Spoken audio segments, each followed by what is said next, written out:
Ladies and gentlemen, boys and girls, oh, Shadow Beast time, you know what I'm saying? Oh, hey, let me extend the warmest of welcomes to you on this fine Wednesday, because today's a kick-ass day, man.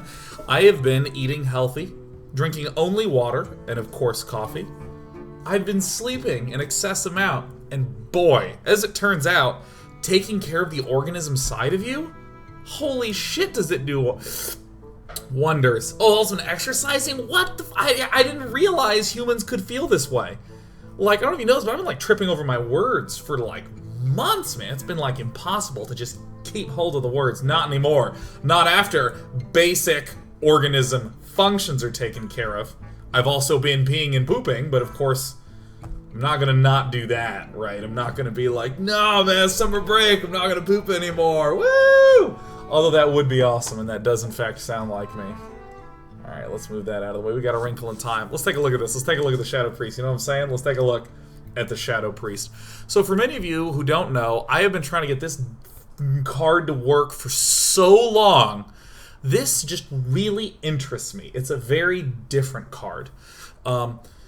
In HearthStone, there's not an incredibly broad design space for cards. You know, hell, if you just like take a look at neutral minions and just stop at like any random page, like, I mean, hell, in this one, it's mixtures of a lot of the basic functions. All the stats are reasonably good. A lot of the keywords are very well defined. And Shadow Form is like one of those rather crazy, interesting cards that's just so intriguing to me. I've been trying to get it to work for ages. And in a lot of the formulations that I've been working with, obviously, to get Shadow Form to work, it's, you know, a board clearing, removal, high value card. It makes sense to be shooting minions with Shadow Form. So a lot of the construction that I was trying to do with Shadow Form involved lots of removal and staying alive throughout the game. Lots, like, you know, obviously double Entomb now, but in the past, double Light Bomb. I was running Holy Novas. I was doing, you know, a lot of cool stuff with just taking control of nerds, Sludge Belchers to stay alive. I was doing double Anti-Heal Bot. I was even running 2 Holy Fires. I was running a Mind Control. I was running a lot of the cards that try to get value by clearing. And the sort of consequences of having a deck that's super clear, remove you heavy, is that you don't really wind up with a lot of room for threats. And so one of the ways, like in fact with my old Shadowpriest deck, the Shadow Beast that I've most recently streamed, my win condition was basically fatigue. I had this deck that was so good at getting, on average, really high value out of each of my cards that I would bring my opponent to fatigue and crush him there. Because pretty much every deck is running some card draw. But it basically meant that I was running no card draw, and things were just hard. Things were just tough to get to work. So recently Brian Kibler played against a fellow who had a really interesting Shadowpriest deck that sort of reinvigorated discussion about it.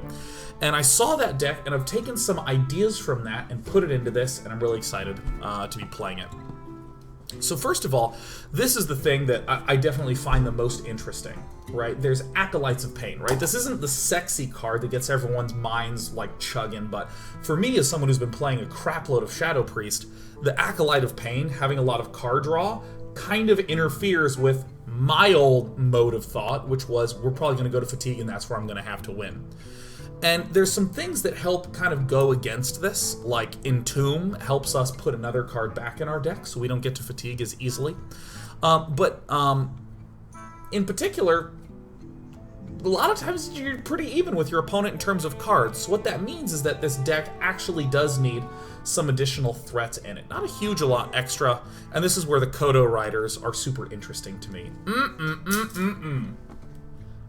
Just a little bit of extra threats to help deal with those control decks that are going to go deep. And in addition to this throwing in of the Acolyte of Pains, there's a lot of stuff at the low end to help deal with the aggressive decks. This is a very interesting one, the Tournament Medic. Super intriguing. I used to look at this and go, but wouldn't I want like an anti-heal bot that only costs more and heals for 8? Wouldn't that be better? And essentially what I found is that this thing is so hard to remove. This thing is like impossible for aggro decks to remove efficiently. Plays very much so in line with our other X8 minion, the Deathla Rod. Sean, why no Elise? Because the goal of this deck is not to just swap our cards out with legendaries. It's not like a delay card, or a delay deck where I'm trying to get to some finisher. I'm actually just going to grind them down, which I'm excited about. There's also some nice tech cards in this low area. Because we have additional card draw, there's only one Shadow Word Death being run in here. Previously, I feel like you kind of would have to have an excess of meaty removal, because you might only have 4 or 5 cards in your hand at any given point in time. I'm running 1 Shrinkmeister and 1 Cabal Shadowpriest. I have to play these pretty thoughtfully. What's also nice is that Shrinkmeister combos well with Shadow Word Pain. This combo goes off like way more than you'd think. Like they play Thorson, and then you Shrinkmeister Shadow Word Pain it. No card over 7 mana, nothing that is a BGH target. This is an interesting card, where I have to be very careful with playing this against a control deck, because fatigue is still really, really important. Still really, really, really important. So, I have currently made the choice to just run 1 Cabal Shadowpriest in this. I think many others are running 2, and I think you can even make a stronger argument for running 2 if you have the Shrinkmeister, but they just wound up in my hand a lot at the end of games. So I cut 1 and put in a second Kodo Rider, which turns me on. Yes. Should I run? Do I have Confessor Palatris? I don't. I hadn't even considered running Confessor Palatris until I saw someone write about it. We're ranked 10, not doing too much. I want to win. Can I just say that? Can't remember, what's Kodo Rider again? Kodo Rider is every time you use your hero power, summon a 3/5. They left just subbed. Diarrhea Fantasy. With incorrectly spelled diarrhea. Ericus, Swanks the Giant, and Lal Falanis. Welcome! Now, Garrison Commander is a card that I really like a lot. It's taken me a while to figure out how to actually use this card properly. But basically, it's a low drop to get in the way of an aggressive deck. Against more control decks, it's just a really sick combo with Inspire. Really sick combo with Shadow Form.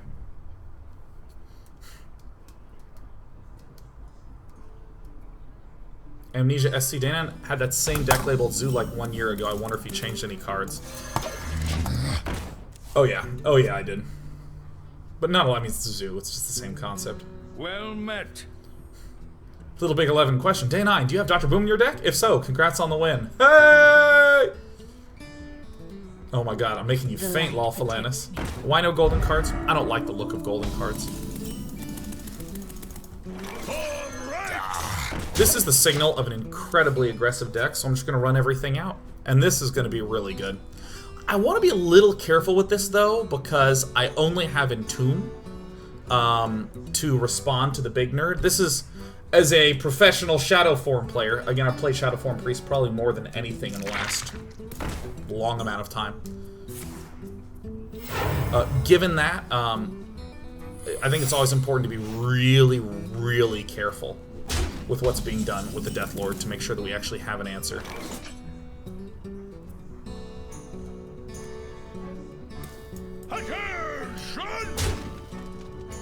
Alright, so this is an Avenge, so I'm not gonna go for that yet.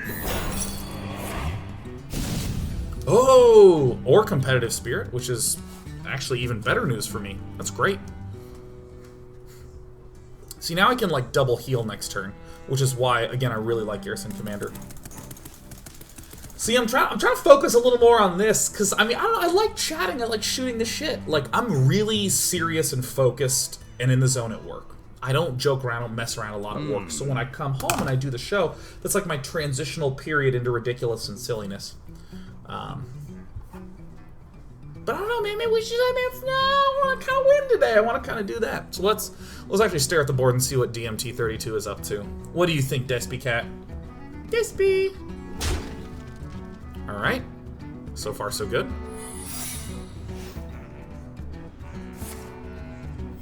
Reporting for duty. Move quickly. Okay. So I'm probably gonna go for healing twice. So I'm gonna do this. This could be an avenge, but that's actually okay. Reporting for duty. Yikes, that is a bad play by him. Okay, so we're gonna hit like this. We're gonna do this. And I think I want to keep this garrison commander alive. I can actually run out Vol'jin to deal with a blessing dude. Desmira says, I do my exercise while watching your show. It really helps me through. You got this shit, Desmira. Keep it up. That's a fucking great thought, man. Everyone should just go get their iPad pod phone, go to the gym, get on a treadmill, a good old T-mill like Desmira. Let me think. I assume you're on a treadmill. I don't know, maybe you're on a kayak. You're on a woodland adventure. Reporting for duty. See, I actually think that this is a really strong play. It's doing this.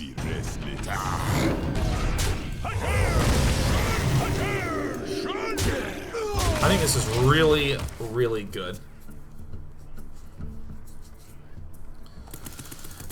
And see, like, I'm not trying to play, like, super, like, careful, like, wait and get huge value like I had to with the old Shadowpriest. Because with the old Shadowpriest, I just didn't really have a lot of card draw. And I don't have terribly much here either, but there's more of an opportunity, I think, to... Reporting for duty.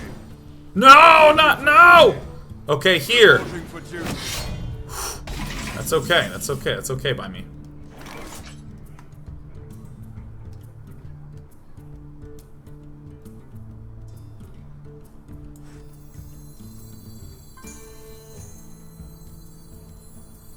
Fine, I'll heal.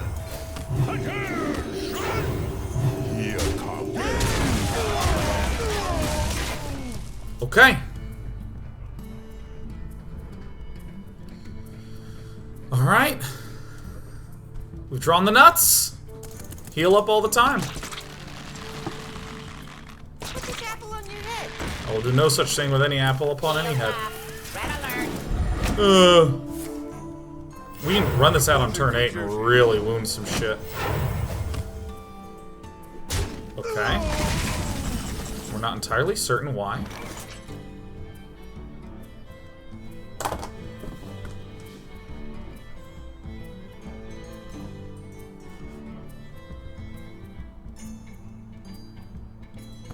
Alright, so I think I want to hit here, I want to hit like that. I wonder.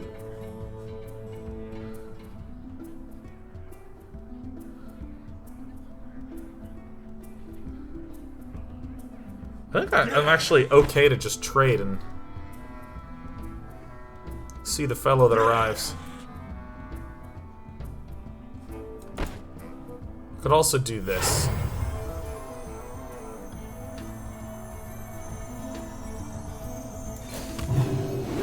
I could do this, and then I can clear and hit.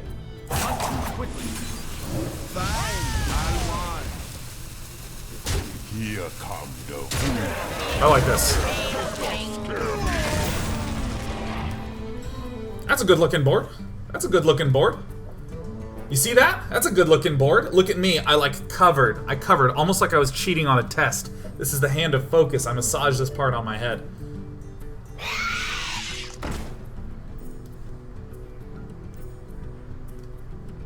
This guy's hard to get rid of.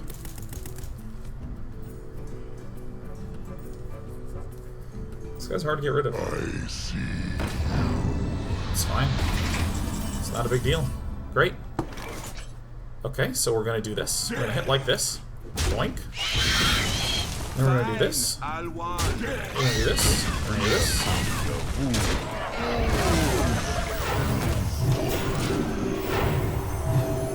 I'm gonna keep the Kodo back in case he has some sort of quality consecrate nonsense. Well played. I think he's just gonna concede here.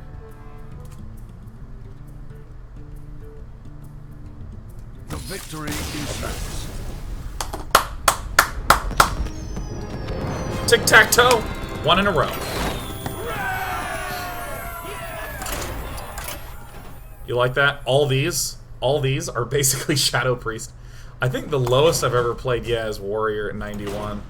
How do I check this? I go to basic decks. See, I have 91, 344, 454, 465.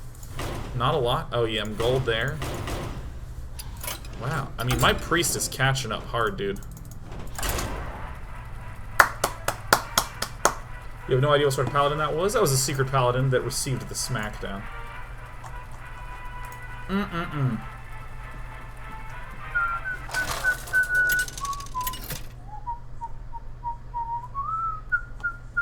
Anduin versus Rank 1, here we go. Rank 1, and I'm done. The light shall bring victory. Oh, yes. Okay, we got this one. Or against a druid. I don't want this one. I don't want this one. I'm not really sure how to evaluate turn or excavated evil.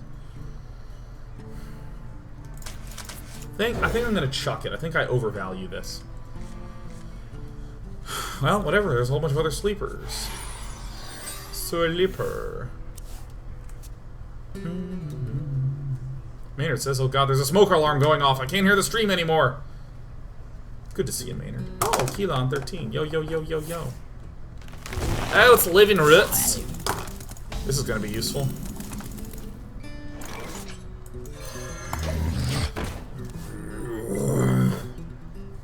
Yeah, people are asking me about the Brawl. I'm just not that interested in Brawl. Hello, hello, hello.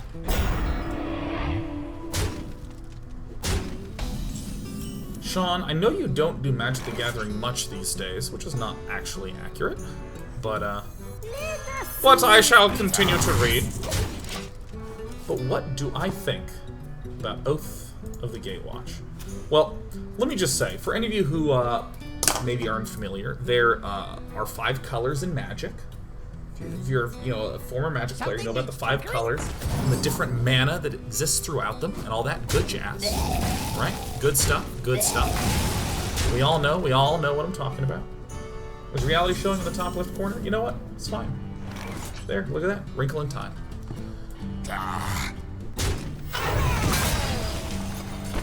That minion already attacked.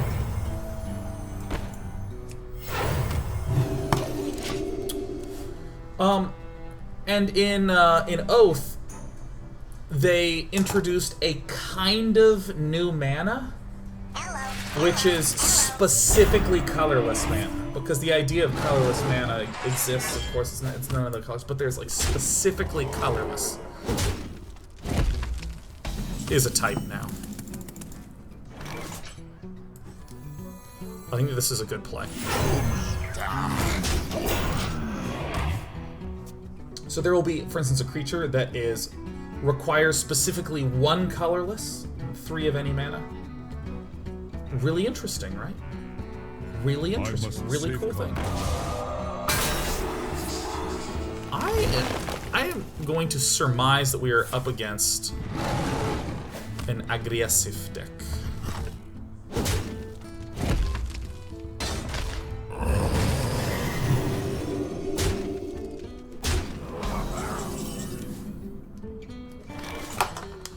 Okay, so we're gonna have to do this. So this is a little out of order, but I think that's necessary. This is a really interesting little set, and I think that it goes to show something that I adore about Magic, which is that it just has a really big design space. It just has this gigantic design space, where there's like all these possibilities. So this is 2 spare parts in here, right? It's a gigantic design space. So interesting.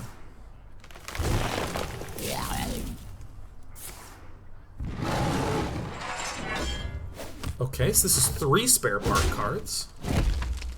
And we're 1 turn away from anything really, truly threatening coming down, so I'm gonna do this. Notice how well this combos with that. We can start going apeshit, man. So much design space, right? It's so cool. And that's the thing that I always love whenever a new Magic set comes out, because I'm like, I have no idea what I'm gonna wind up seeing. Give a minion +1 health. Okay, that's fine. I'm gonna go ahead and run Excavated Evil. Am I going to do that? I think I have to get rid of this guy. I'll find a recipe. Fine, I'll wand.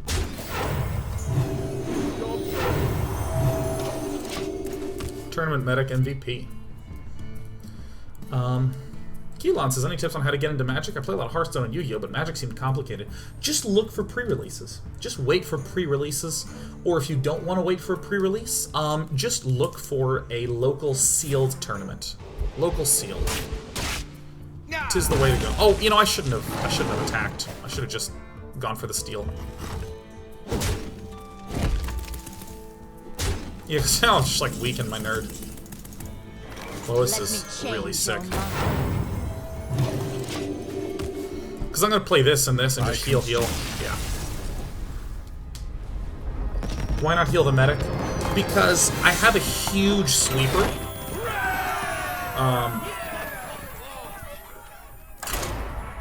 And what I'm mostly worried about is just dipping below 20.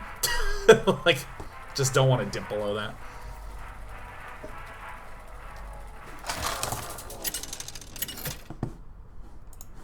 Renegade 20 Remy, what is up?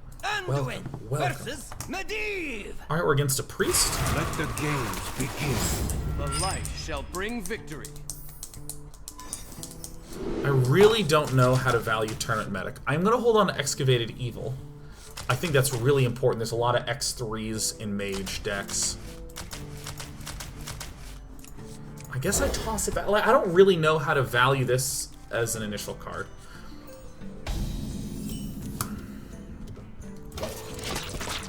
I have a feeling this is going to be rough.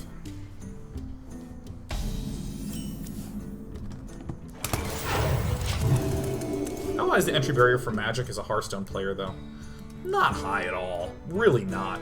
You have to go in the right order, though. You have to find a place where you can just hang out and play a fun game of Magic. Like, if you just get the free basic decks that they hand out at conventions, that are just like one color, 40 cards, just pure fun.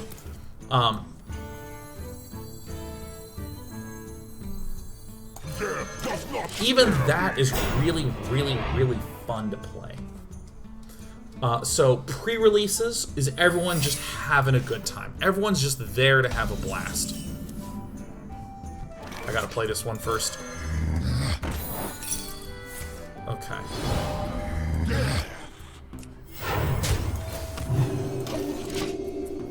Everyone's there to have a great time. The step above that are sealed events like, here's 6 packs, make a deck, we'll be playing in 30 minutes. Those are wonderful, it's really, really fun.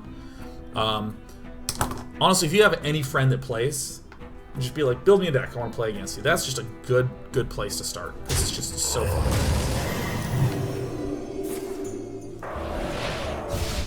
Is he just gonna do it twice? Whoa! Burning it all.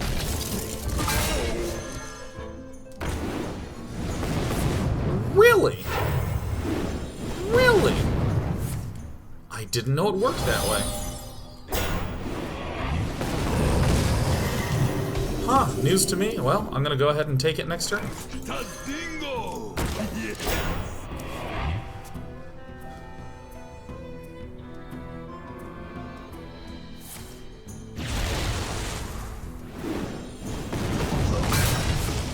He's used 2 Frostbolts, he's used 2 Unstable Portals.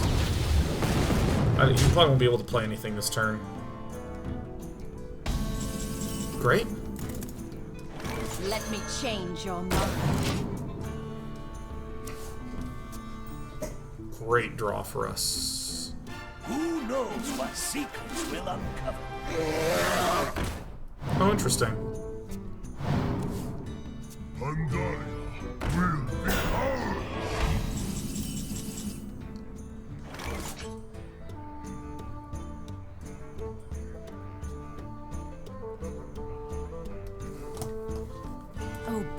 So if I hit here first, and then I do Excavated Evil, there's a strong likelihood that I'll be able to clear everything. This is the one I need to hit. Great. Which one's more important to keep alive?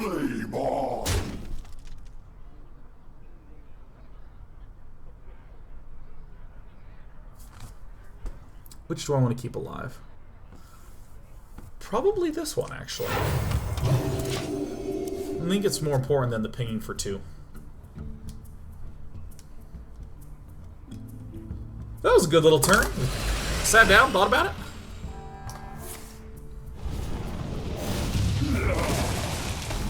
Sick. Let's get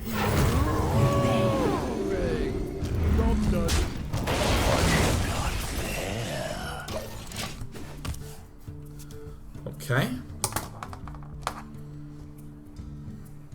So he hasn't used a fireball, which is really good for us. Okay. Alright, good. I'm gonna play out the acolyte and the zombie chow and heal up and start hitting him.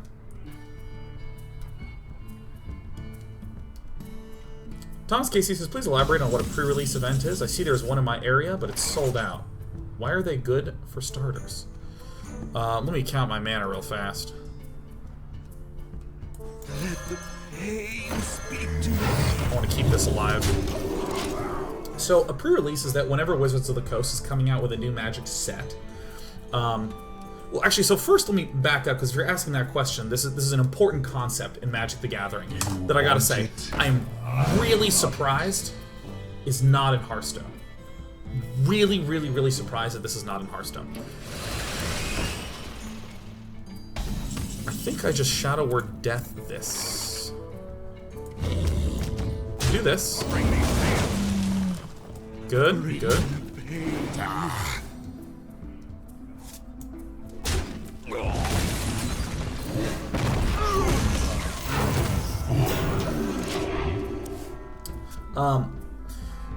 Okay, so here's the thing. Once upon a time, Wizards of the Coast said to themselves, oh my gosh, how do we keep releasing cards all the time? How do we keep releasing cards? Because one risk is if you want people to buy the new cards, you have to keep making them more powerful. Because if you just release cards that are not as interesting or as good as the current set of cards that you have, nobody's going to care at all. Let's see what we get.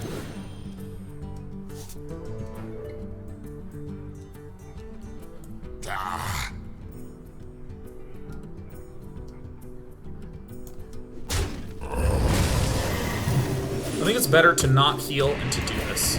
You know, I'll just talk about this afterwards, because it's really interesting. No, I can do it at the same time. Fuck it. We have a good hand. So, yeah, Wizards of the Coast, long ago, I'm talking like in the 90s, early 90s, man, when it's like, okay, how do you keep releasing cards and keep people interested? We don't want to make them continue to be more and more powerful, because it seems like a weird motivation in terms of design, where you basically just keep throwing away the value of people's old cards. So, this is a little bit tough. What do we do? I'll show them all. And so Wizards of the Coast came up with this very smart idea.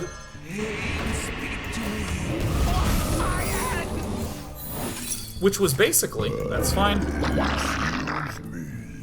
which was that they were going to release new mechanics instead. So it was new interactions in each set of cards. Oh, that's cool, there's sort of a theme. And this is why every set in Magic the Gathering kind of has some new keywords, like Soul Bond or something like that. But there was a new problem that they began to encounter. That's his last fireball. I'm gonna shoot my own nerd. Let's get moving. Okay.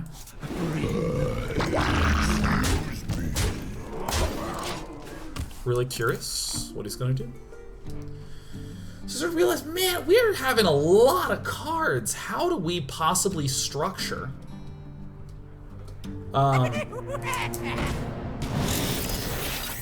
Take one of those.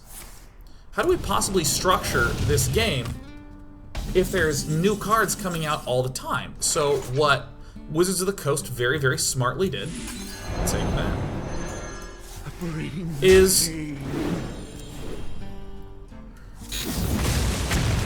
we just need it to not go to the face. Let me actually do this.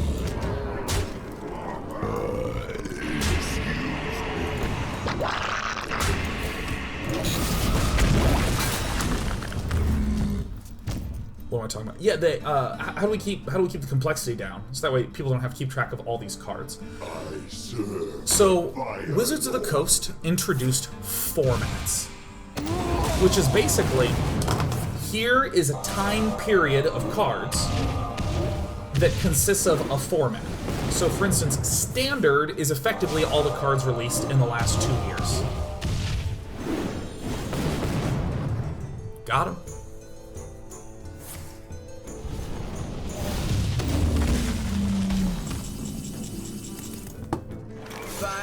Fine here, I'll here.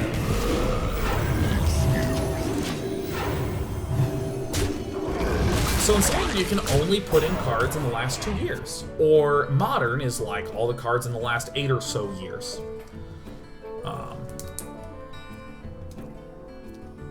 Legacy is like almost all the cards that have ever been released. Check. So, Well done. woo!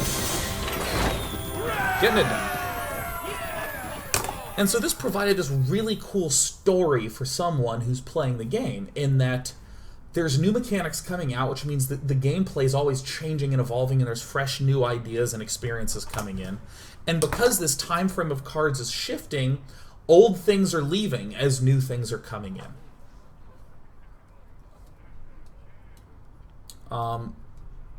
Which is really cool.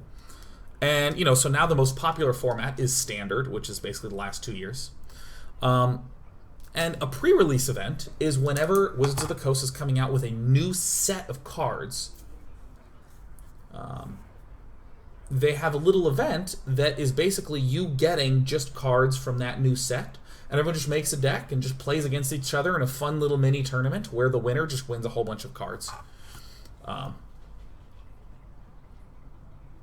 Hey on W, by the way, any Magic players who know the exact specifics of sets, I'm trying to do something general for the people who don't know what the sets are.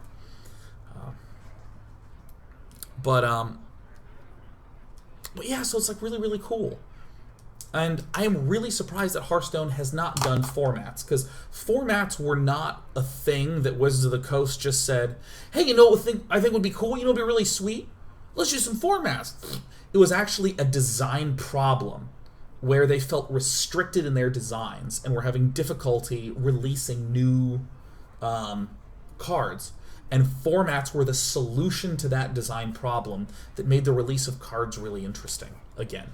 For instance, my favorite format in Magic is Draft, which is basically where you show up without a deck and you get some packs of cards and then you build a deck there. Anytime there's a new set, an entirely new joy to building and constructing sets. It's like really, really cool. Yeah, Sid Fisher said I went to a pre-release last weekend. It was awesome. Yeah, and pre-releases are some of like my favorite gaming memories in Magic. Actually, just in general, but for Magic. Oh yeah, and people talking about Splinter Twin. I'll be right back. We're gonna do a micro break. I'm gonna come back. I'm gonna come back and do that.